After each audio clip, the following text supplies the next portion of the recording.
ओम हर हर महादेव।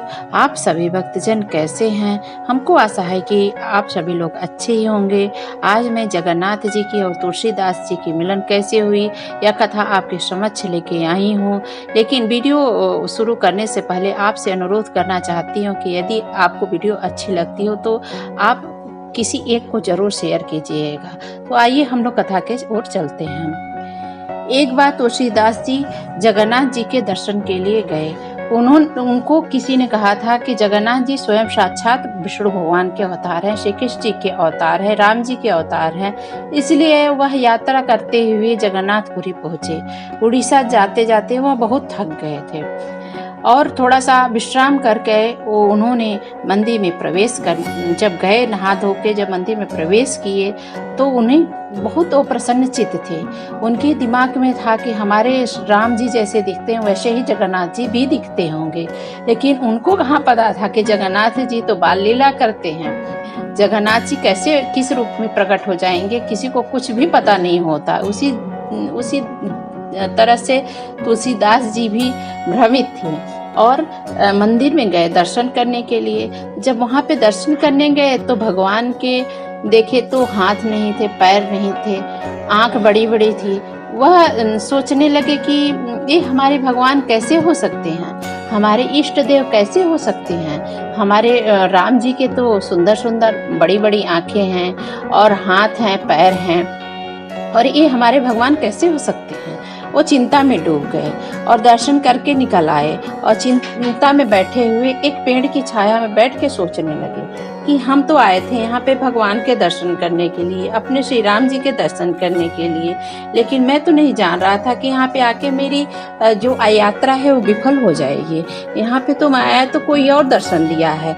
इसलिए वो सोचते सोचते रहे। तभी एक श्रद्धालु वहाँ पे सभी लोग आ रहे थे तो उसी में से एक बालक आके कहा, तुलसीदास जी आप ये प्रसाद ग्रहण कीजिए। तुलसीदास जी ने कहा कि हमारा नाम यहाँ पे कौन जानता है, मैं तो किसी को जानता भी नहीं हूँ। इसलिए उन्होंने सोचा कि यह कौन है। वो कहा कि बालक आप कौन हो, कहाँ से आए हो? कहा कि हमको जगन्नाथ जी ने भेजा है, कहा है कि तुलसी जी को प्रसाद दे देना। तो उन्होंने कहा कि वो तो उनका प्रसाद मैं कैसे ग्रहण कर सकता हूँ, वो तो हमारे राम जी भी नहीं है, श्री राम जी भी नहीं है, उनका प्रसाद कैसे मैं ग्रहण कर सकता हूँ।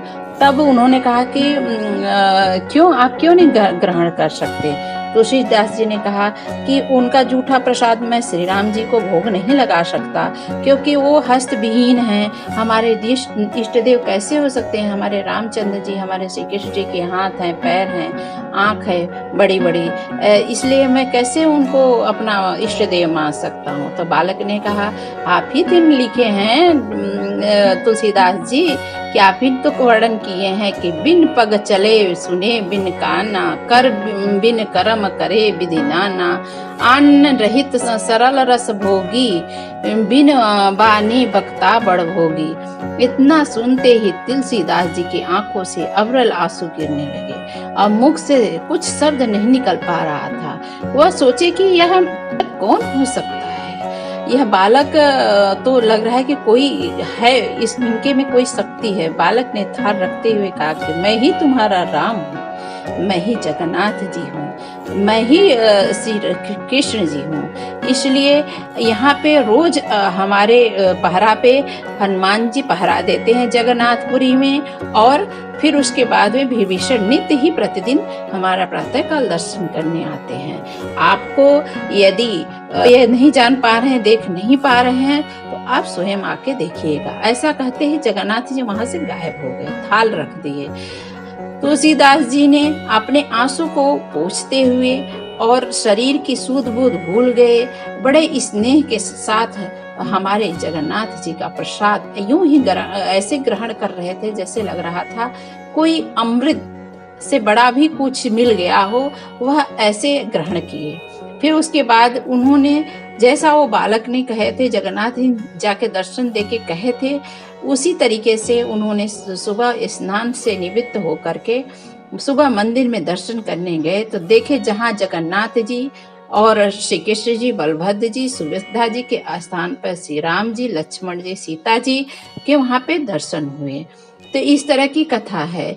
जिसको भी मन में शंका है कि जगन्नाथ जी कौन है, तो इस कथा से आपको पता चल गया होगा कि जगन्नाथ जी हमारे श्री कृष्ण जी हैं, हमारे राम जी हैं, हमारे विष्णु जी हैं। उन्हीं के अवतार हैं धरती के। यही स्वर्ग माने गए हैं, यही धरती के देवता हैं। इसलिए आप भ्रमित नहीं होइएगा। यही हमारे जगन्नाथ जी को श्री राम, श्री कृष्ण, श्री विष्णु जी के नाम से भी जाने जाते हैं।